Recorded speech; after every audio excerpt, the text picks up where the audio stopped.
Здравствуйте! Сегодня я покажу вам, как оказываются госуслуги на портале eGov. Заходим через Google в eGov. Открывается у нас окошко. Мы можем отсканировать через eGov Mobile QR-код, и мы переходим сразу в личный кабинет родителя. Нажимаем на eGov. После этого выбираем образование. Выбираем среднее образование. Показать все.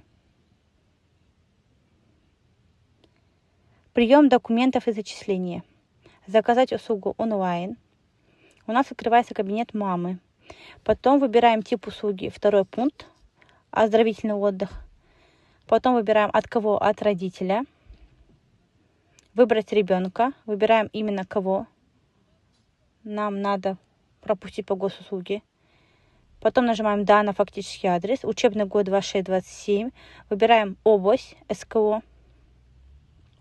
Район Шалакына. Наименование отдел образования. Потом выбираем категорию родителя. В данном случае они получатель АСП. И загружаем документы. В первую очередь мы загружаем свидетельство о заключении брака или расторжении.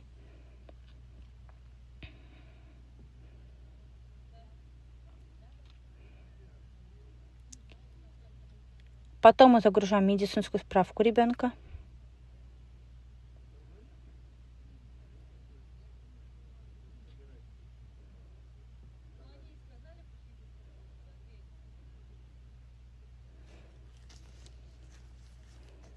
Потом мы загружаем саму справку.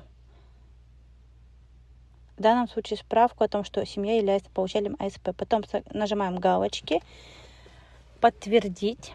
Выбираем следующий второй шаг, или смс-код, или QR-код. В данном случае мы выбрали через QR-код. Родители заходят в eGov Mobile, сканируют QR-код и подписывают госуслугу.